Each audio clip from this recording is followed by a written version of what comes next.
I also wanted to tell you, when I cut you back a little bit, remember I told you about the things I find in the desert? Here's some things. 3 prayer rugs were found near Douglas. An Arabic diary was found in Hereford. Hezbollah jackets with the martyrdom saying on it, patches, saying martyrdom is the way to eternal life. Dozens of those were found there. Patches on jackets that, very well made patches that showed the crumbling of the Twin Towers. These are not American, very obviously. And then also a lot from the MS-13 gang members. Really the bad gang members. These are, they make the blood and crips look like Boy Scouts. This is the last slide that I'm going to show you. And this is a poster that's in every single detention center, every processing center, and every border patrol station. Written by a man who died in the desert. And they found a note in his decomposing body. And it reads as such. And I'll translate it because I don't read Spanish. Death to anyone who still trusts the coyote. The guide. I hope you understood the coyote was the older guide. The guide is from Teopisca. His name is Pascual. He is located in Jerusalem, the central municipality of Teopisca, Chiapas. My name is Armando Lopez. He deceived us by saying he knew a lot, but in the end it was a lie. We were 14 people, and we did not endure. Adios. That was found in the dead man's. I hope I helped you see a little bit of 2 sides of what's going on in the border. It's a bad, bad situation for the Mexican people. It's a terrible situation for the American people. Not only down there, it's hitting Wisconsin, it's hitting every state. The dangers are real for our citizens here. I started this dialogue, and questions will be open for answer. I'll stay here all day as long as we have a room and as long as you have questions. I'll close with another quotation that is much more frightening to me than any of those first 3 telling about the crisis in our border. It was said by Barack Obama, President Obama, I should give the proper to President Obama, to the Arizona Republican Senator John Kyle. When John Kyle met with the President in his Oval Office about a week and a half ago, to plead with him for help for the people in Arizona and the border states. And the quotation from the President is this: the problem is, if we, the federal government, secure the border, then you won't have any reason at all to support comprehensive immigration reform. Let me repeat it. The problem is, if we, the federal government, doesn't secure the border, if we secure the border, then there won't be any reason for the Republicans or from the Democrats to seek immigration reform. So what our president is doing, what I'm saying is we cannot afford any more of these amnesty trails. We're losing hundreds and hundreds of Mexicans. We're having thousands of people coming in and using our welfare systems. Our taxes are going through the roof. We have to get a welfare program, a workfare program for these people to come across and do the jobs that they want to and feel comfortable in our country without having to be hunted down. I wish the loudmouth was still here. But with our own president holding the Arizona people hostage and the people of New Mexico and Texas and California, holding them hostage by saying, I could secure the border, and he can, there's no doubt about it. I can secure the border, but I'm not going to. I'm going to let these people die. I'm getting this part in. I can let these people die, and I can let these robberies and rapes and burglaries and everything else go on, bedlam and mayhem in our country, until you tell me that we can do amnesty first, which I hope I put across to you. Amnesty has to come, but it has to come second only to securing the border. With that, I thank you for your attention, and I'll be glad to answer any questions as long as we have room.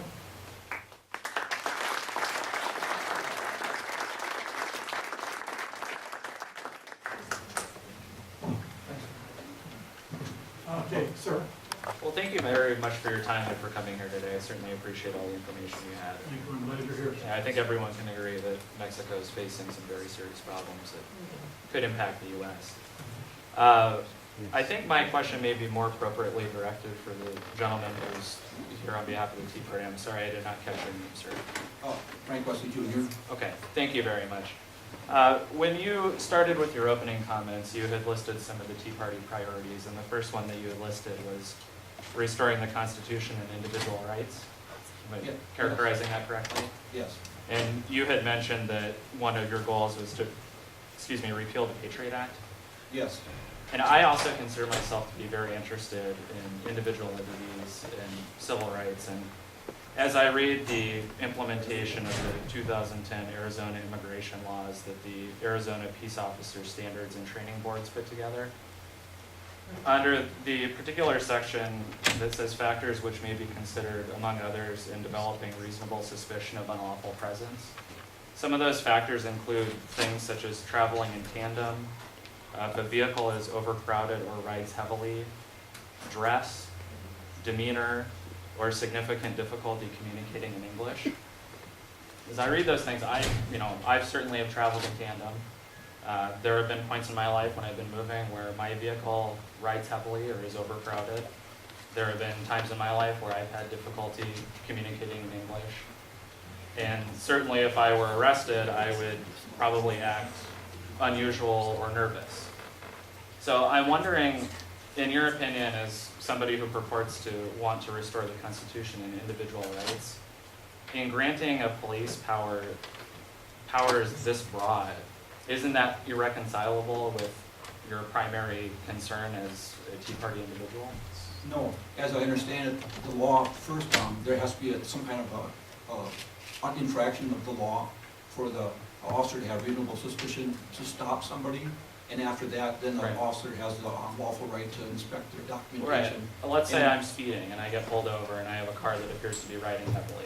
That, under these guidelines, would give that officer reasonable grounds to inquire about my immigration status. Yes, and I think that's fair. I spent a lot of time in Russia and Belarus, which is a lot tougher on illegals and also on documentation. And we have it very good here where people don't have to carry their passports around. But if someone from the Department of Interior is asking for your passport or your identification, you have to provide it. And there's no questions asked, and they don't sit and protest outside the Kremlin about it either. But yes, if somebody breaks the law, it's very reasonable to ask where they, especially if they can't speak English, because federal law is very clear that if you're an immigrant here, that you're required to speak a reasonable amount of English so that you're not a burden upon society. Right. So I think it's reasonable. Now, what I talk about, especially the Tea Party person, that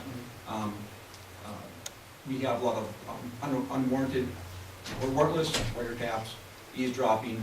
It's been going on for, of course, for decades maybe.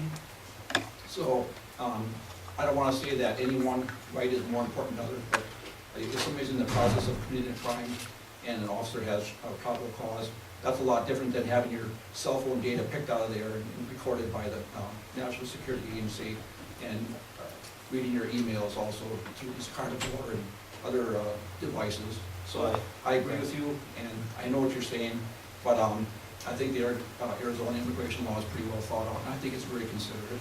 Well, and I would agree with you. I think if you just read SB 1070, this language does not appear in SB 1070. These are internal guidelines given to police departments in implementing SB 1070. And I think that's where my concerns lie, is that this is investing police officers with an awful lot of head power. And when you're talking about things like dress, there aren't any guidelines on dress. It just says dress. What does that mean? And as a civil libertarian... You would understand that if you lived in Arizona. You would understand, I can spot an illegal immigrant without any problem 100 yards away from him by his dress. Well, and that's fair. I don't live in Arizona. And a police officer is much more qualified than me. And I'm not going to argue with your expertise on this issue. I don't purport to know anything but about you it. we have to rely on the professionalism of the police. Incidentally, the majority of the police that are doing this profiling and racism, as this guy said, are Hispanics. Right, and I've followed this debate very closely, and I know that there are also police officers that are objecting to this law and do not want to enforce it. So I think, I'm not alone in this opinion. They don't want to be put in the reason that they're protesting is they don't want to be put in the position of being sued. Well, I understand that. And they said that if there was a guarantee that their defense will be taken care of and paid for, then they'd be favorable. But thanks for your comment, sir. Yes, thank you so much. Thank you, sir. Let me take the center. Oh, just give you one question. Something you didn't touch on today, which was of interest, or maybe Not interested. I don't think you touched on it, is the degree to which kidnappings are going on in the United States. And I heard one of your presentations in the past. Do you want to elaborate that a little bit? I'm going to touch on kidnappings on both sides. What's happened now that the drug cartels are fighting so strongly against each other, the underlings, the little gangs, they're no longer suppressed by the cartels. They're running wild. The younger cartel members and the gang members are doing in Mexico what's called express kidnappings. You take your wife down to Mexico, all of a sudden she goes to the ladies' room and she doesn't come back, and a guy walks up to you in the restaurant and says, we have your wife, you won't get her back unless I have $10,000. They're not asking $1 million, because most people take too long to build that much money up or to get that much money if they had it. So they're doing these express kidnappings. So the guy is going to find a way to get $10,000 and do this. 50% of the time they get their wives back. Now that's going on in Mexico, but it's also now starting to come across the border where they'll come into Nogales, Sonora, from Sonora into Nogales, Arizona, or from Tijuana across, and they'll kidnap people and just take them back across the border and hold them up. Now the kidnappings I think that the senator is referring to are the illegals that are in those stash houses. They are kidnapping. It's the kidnapping capital. Some people say of the world, but I also understand that Mexico City is a little bit worse. Thousands and thousands, well, 21,000 in those 3 years have been held captive. And many of them are never found again. That's the kidnapping. They have yet to really get into kidnapping American citizens in Phoenix. That's sort of an hands-off sort of thing. They do not want to make any more of a mess than what they've got. Did I cover that okay? Right, yeah, I think you mentioned though that disproportionately they may kidnap people in the United States who, their family is in Mexico. Oh, yes. Oh, yes. Yeah, Using the, that's, yes. Once it's across the border, it's open play. Yes, sir. Yes, ma'am. How does the kidnapping interrelate into the sex trade? Is No, there? I don't know that. Her question was, how does the kidnapping relate to the sex trade? I know that there have been cases, if any of you have children, particularly daughters, that go down to Mexico on spring break, think that one over, because every year there are ladies missing from there, and they don't know where they've gone. That's the problem. So you can make the assumption, without a whole lot of guessing about it, that probably some are. There's words that they are sent to the Middle East. I don't know that for a fact, but there's no way in the world my daughter's quite old now, would spend spring break. One young lady, before she went over to Mexico, she said, oh, that's right, I got my 2 boyfriends with me. An extra purse would have been about as helpful. But I don't know about the sex trade. I don't think it's sex trade for the people of Mexico. I think they sell the girls. Yes, sir? I have a question about the drug trafficking. I was wondering how big of a percentage you'd say marijuana accounts for the trafficking as opposed to other narcotics like cocaine and methamphetamine? Marijuana, of course, by dollar and by volume, is number one. That's the key. That's like I said, 30 semi-loads were apprehended in that sector. That's number one. Cocaine next, then uncut heroin, and then methamphetamines. Well, do you have like a sense of percentages for those? Or? No. No, you don't? Okay. I don't. Just, it's a great deal more. Well, I know that they just on the high seas, just off of Baja, they just confiscated a metric ton of uncut heroin. A metric ton of that's a lot of money. That's a stimulus package. I did. I was sitting over on the side, and I don't actually know any of the people over there, except my daughter who's with me. I wanted to apologize, first of all, on behalf of some of the outbursts, and say that probably, though, the outburst was based on the strong emotions that come up. I've got a daughter-in-law who is from Mexico and was brought here as a small child illegally. Her family now are all either permanent residents or citizens of this country. But as a result of her, I do know illegal Mexicans. So it's an issue that's really close to my heart. And following this law in Arizona, it does trouble me a lot. Because I know my daughter-in-law, and I love my daughter-in-law, and I know a lot of really good people that are here because I really liked your presentation about the violence, and I can tell that you really feel for the people of Mexico. I liked what you said about, you know, if you were there, what would you do? What would you do if it's your family? If you're there and you're scared of what's going on? It is horrific what's going on. And, you know, I hope that you're all following what's going on there. The police are not able to control it. The police are being beheaded. You know, those slides, those are real people. Those are real fathers with wives and children. And, you know, there are scared people. And, you know, there is not a huge percentage of women and children that are trying to come here. But the ones that are the same as us, you know? And I guess that's how, you know, that's what we gotta keep in mind. And I agree about keeping out felons and all that. But I guess my question is, once the border's secure, you just mentioned the coast of Baja, what are we gonna do? Are we gonna put fence all along No, the we don't need, we coastline? don't What need are, that. what are we gonna do? It's the people that are walking, those are, when they can stop anything that's on the seas, that's not a really big deal. But let me make another point. What would I do if I were a person in Mexico, and I wanted to get my family over here? Let's go back 234 years when this was a country. Yeah. If we'd have just decided as English subjects that we were going to have a revolution, what would happen if all the people decided, well, geez, I think I'm going to let these people try to make this country better, and I'm just going to go to Canada and wait it out and then come back. You realize that 10% of the Mexican population lives in the United States? Over 10%. Over 20 million. Yeah, over 20 million. Yeah. They live in the United States.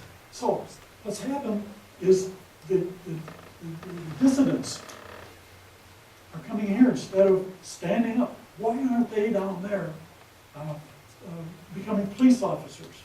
The police officers are getting killed. Why aren't they trying to defend the police officers? Well, why didn't we all stay in the countries that our ancestors immigrated from? I don't see that at all as fair. My ancestors came from Ireland. Why didn't they stay and try to grow a crop other than potatoes? Or my husband's from Germany. Why didn't he stay rather than he should have? I don't know, but I know his grandparents were forced to be Nazis. Okay, let's get some more questions. Right? I mean, Yes, sir. he should have fought against the Nazi party instead of being a Nazi, right? Should have. Yeah. Go ahead. Do the maquiladoras still function in Nogales? Say that again? Do the maquiladoras still function in Nogales? The business places that the American companies set up. Oh, right- yes. They still function there? Oh, sure. Their business is over there. And they're not having any trouble with the drugs and the, Well, the managers come and go from their plants in armored vehicles. Incidentally, I should tell you that the consulates in all of the 5 northern states of Mexico have all been given the opportunity to move elsewhere, not to live because they're killing some of the consulate people. They have not ordered them out, but what they have said is if you want to move someplace else and take an extra hour transit to get to the consulate, buy an armored car or stay on the Netherlands. The Netherlands own all the interstates down there. Stay on the highway. We will pay for you to do this. It's so bad down there that the consulates are closing up. So yeah, their business is going down there. In fact, President Obama just put $500 million into a new automotive plant. Just signed a bill 2 or 3 days ago. in the maquiladora? So that the Mexicans can have work. Really? I don't know if the unions are really happy about that in the United States or the people who are unemployed. That's Please, hand up over here. You're speaking elsewhere in Wisconsin in the near future? Excuse me, I can't hear the question. You're speaking elsewhere in Wisconsin? I'm speaking in Manitowoc Tomorrow night. tomorrow night. I'm speaking in, Where? at the Holiday Inn, and it would be open if you want to be there, at 7 o'clock. 6:30. Holiday Inn in Manitowoc. 6:30? 6:30. Okay, that's in charge of this year. All I care is I get the paycheck right there. Yeah. Then I'm speaking up in Eagle River, I think it's Eagle River on the 23rd. I'm speaking to another group on the 24th. Then on the way back to Arizona, I'm speaking in Pierce, South Dakota, Albuquerque, New Mexico, and I've got 3 or 4 in Tucson and a couple more in Green Valley, and then it'll start picking up. Last week I had to turn down 7 speaking engagements in 3 days. I just can't handle them all. I mean, it's awful lot of traveling. Hope that answers your question. Yes. Yes, ma'am. Have you, is there any way you could make like a documentary about this, about the History Channel or something where more people could see it, or have you? Well, I'm understanding here that this is all been recorded. And I think they're going to give me a DVD of it. I guess my plan, I should have gone to one more slide. We have a website, it's borderissues.us. Borderissues, plural, .us. And we put new postings on it. We try to do it every day, even if I'm traveling, but it's getting more difficult to do it. There are probably 90 or 100 different postings on it. And you can contact me at borderissues@yahoo.com if I'm still alive and preaching next year. What's your relationship with the governor? Pretty close. I was able to sit down with Governor Brewer for a whole half an hour. Wonderful lady, just a great person. She's, in fact, after I got up and was talking to her, I had some other things to do, and my wife sat down with her for half an hour, and I went home and said, Carly, what did you and the governor have to talk about? She said, we talked about clothes. Here this woman is, she's so busy, but I tell you, that lady, of course, up here, I have never heard anything except positive about it. And maybe it's the crowd I keep, but when people ask me where I spend my winters, I say Arizona, and they say, oh, no way, Governor Brewer. Please take that back to her too. Yes. And incidentally, this might come as a shock to you and Peggy West. Arizona actually has a border with Mexico. I thought all the time that I was leaving Arizona and getting into South Dakota. What the hell am I? Can you imagine that? And I am embarrassed when I go back. My buddies, a lot of them are Hispanic, but they're going to give you all sorts of help. These cheeseheads up there, they don't even know. Yes, ma'am? I have another question. I know Governor Brewer had invited President Obama to come down to the border to see the actual situation, and he has so far refused. Do you think there's going to be? Oh, no, he's been too busy. He's been too busy. Okay, Yes, he's yeah, been too busy. he was dancing on stage with Paul McCartney. Basketball. Yeah, playing Yeah, basketball. He was on the View, I know. Yeah, with a few, 44 games of golf, 4 weeks of vacation. He's meeting with Minijad, but he won't meet with Governor Brewer. So I there's think no the reason limit is on he's that. outmatched. I think he's outmatched. I really do. I'm not a fan. Yes, ma'am, we're behind you. My question and my concerns typically are around the good people. I understand all the bad people, that we've heard plenty enough about the bad people. What I want to know is how the good people on this side can help the good people on that side to get their country back. Whether it's the citizens, the government, whatever, we've got wealth in the US. You have to do it as an individual or an organization. I subscribe to the Strat, and I want to tell you just how serious this is. I subscribe to Stratfor. Stratfor means strategy forwarding, or strategy forecasting. What it is an international intelligence company with intelligence agents on the ground that are all over the world, and they will provide governments, companies, and individuals at a fee for information about whatever country that they want. This is what they said about Mexico. We have 4 choices to beat the drug cartels in Mexico. Number 1, get people to stop using marijuana. They didn't say drugs, marijuana.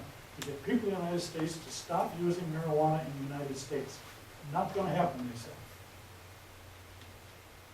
Legalize marijuana in the United States.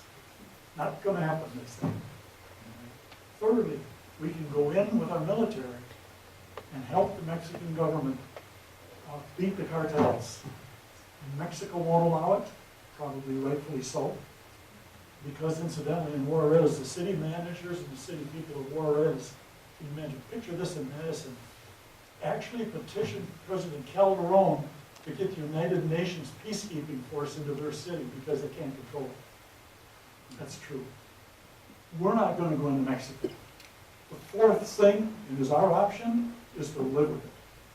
That's the #1 intelligence gathering company in the world. It says we're going to have to live with it. If we're going to live with it, we better darn well secure the border and then start taking care of these working permits and work about the amnesty. We're not going to take some baby away from some mother that's been here 20 years. That's just not going to happen. That's just not the American way.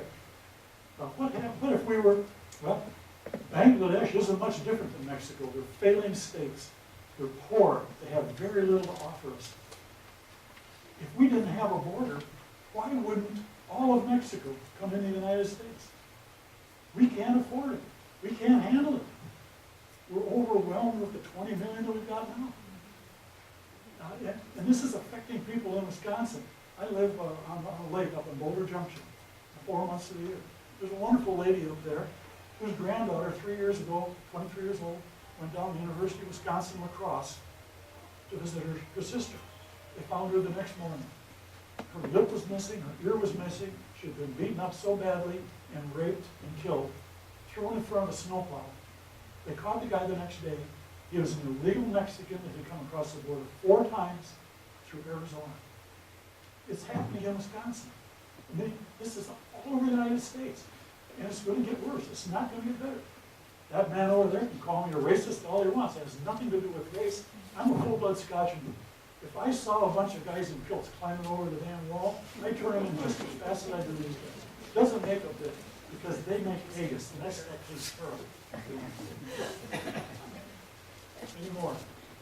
Right in the back. Gary, I don't know if you talked about it here, but. I remember you. Yeah, that's right. I'm one of your ragtag. Yeah, I've got a t-shirt. I've got a I t-shirt. remember you, I'm sorry? I've got a t-shirt just like That's that, but right. mine's tighter on me than you.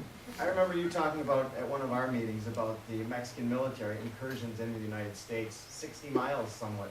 I don't know if you elaborated on that here We today. did. I showed one slide, it was 40 miles near Ajo. They do it pretty regularly. I don't know 2009's figures, but 2017 is there were 27 incursions that the Border Patrol found. And they actually, I mean, they get to the point when the Border Patrol shows up, they hold guns on each other. I mean, these people aren't welcome there. And they ask what they're doing, well, they say they get lost. It happens pretty regularly. So, yeah, it's happening. I don't know what they're doing. Maybe they are getting lost. But it's difficult to climb over a vehicle barrier and say you don't know where you're at. I guess I've done that in my youth. Yes, sir. I'm just curious, is there any like citizens that, obviously, there was a rancher killed, I remember seeing it not too long ago, obviously it happens a lot. What are the, like, there's just the average citizen who owns property down there where they see illegals coming on? I mean, what are they doing? You would not believe it. There's a woman sits next to me at the Citizens Advisory Board of the Border Patrol. She has them come through her property every single night. There's a woman just south of Green Valley that every time she goes out for groceries or to pick up her kids, I think she doesn't have a husband. She literally, when she pulls up to her house, 24 hours a day, whenever she comes home, she takes out her weapon, and I guess the policeman would tell me about it. She sweeps the house because it's so full often with the illegals. The King family, they own the King Anvil Ranch. They had a christening of one of their grandchildren in Tucson. One of the family always has to stay home to protect the home. There were 7 or 8 homes down in the Chiricahuas, and I met Rob Krentz that day, the fellow that was murdered. The ranchers. There's 15 or 20 homes within that area. These are ranchers and ranch hands. They no longer leave their doors locked. They leave their doors open because they're going to be broken down when they go out to do their ranching. or to go to a movie or whatever. They can no longer have dogs because the dogs will be killed. The razor wire doesn't do any good because they just push the fences over. Now, how would you like it, especially you ladies, if you're gonna go shopping, did you have a gun safe? You know, that's not for the great big doggone safe. You're gonna go shopping. You gather all your valuables, put it in the gun safe, lock it up, and then go to get your groceries, and then come back, take all that stuff out. You don't have a TV because you can't put it in the damn gun safe. Now, if there's a little bit of tinderbox, any place in this country where the law is going to be taken in their own hands, it's those rough and tumble Chiricahua Mountains ranchers. Those guys are tough characters. And what they're doing is the illegals are coming back through going to Mexico. So they're picking up anything they can get to sell across the border to get back to Chiapas or wherever. It may be drug smugglers over there. 3 fish and game men went out, doing their job, counting mountain lions or whatever the heck they do. They came under heavy gunfire. A surveyor, just probably 4 months ago, down right on the border, surveying the land. And all of a sudden he turns around, he's got an AK-47 right on his face. I wouldn't have done it, but he pulled his pistol. And they stood there looking at each other. They didn't speak the other person's language. The guy lived to tell the story. What the guy wanted to know, what the Mexican wanted to know was, are there any more of them? He says, no, I'm all by myself. But what it was he is interrupted by just being there. A mule crossing of 8 or 10 guys probably carrying these 50-pound packs. And so he just moved out really quickly, but still all of a sudden took gunfire.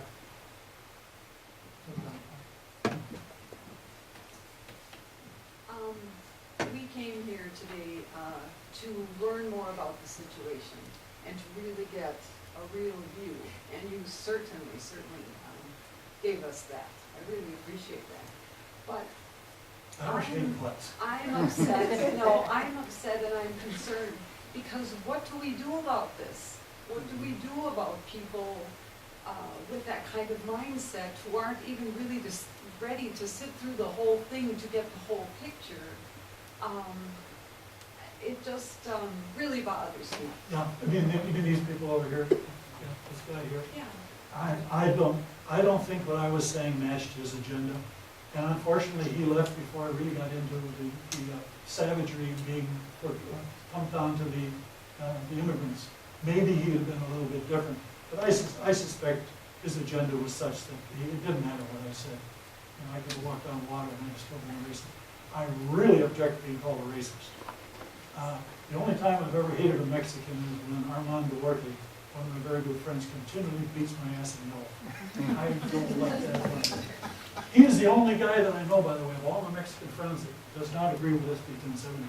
All the rest of my Mexican friends, both sides of the border, think it's a very good thing.